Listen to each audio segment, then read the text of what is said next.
پہلی دفعہ وقت آیا تھا جب میرا بوڑھا بھائی 66 ایئر اولڈ 66 سال وہ اور میرا 28 ایئرز 28 سالہ بھتیجا میرا اس کو پکڑ کے لے کے گیا. میرے اوپر امتحان کا وقت تھا. اگر میں لندن سے ایک ٹیلی فون کرتا کہ I'm ready to surrender, I'm ready, just release them, کیا وہ ریلیز نہیں ہوتے؟ یہ میرے لیے امتحان کا وقت تھا. میں نے اللہ سے دعا کی, اللہ مجھے حوصلہ دیجو, میرے قدم نہ ڈگمگائیں. میری عزت اس نے رکھی.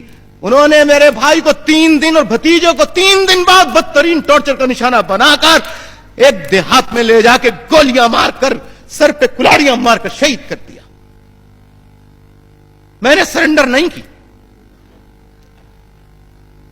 لوگ کہتے ہیں فرق کیا ہے, میں فرق بتانے نہیں, میں آپ کو بتانا چاہتا ہوں کہ بتاؤ اگر میری جگہ کوئی اور ہوتا تو اب تک دشمن جس کے پیچھے اتنی فالوئنگ ہوئی, فالوئنگ جتنی بڑی لاکھوں ملینز کی جس کے پیچھے ہو, جو میرے ساتھ ہوا, میری قوم کے ساتھ, میرے لوگوں کے ساتھ ہوا, میرے گھر کے ساتھ ہوا, اگر کوئی میری جگہ ہوتا اور تو کیا دشمن ملک سے مل کے اب تک پاکستان کے خلاف عملاً کوئی کام نہ کر چکا ہوتا؟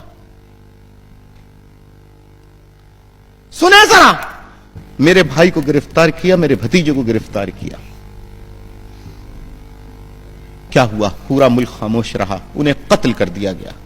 اب آپ دیکھیے, نواز شریف صاحب کے والد کو گرفتار کیا گیا, بوڑھے, بہت دکھ ہوا. سب سے پہلا بیان میرا گیا مذمتی. ایک 24-48 گھنٹے بعد نواز شریف کے والد ریلیز ہو گئے. درست یا غلط؟ شہباز شریف کو گرفتار کیا, جیل میں رکھا, پھر وہ ریلیز ہو گئے. میرے بھائی نے کیا قصور کیا تھا, کیا گناہ کیا تھا؟ میں نے صرف ایک درخواست کی کہ I want to register a case against Prime Minister, against President of Pakistan and against the killers.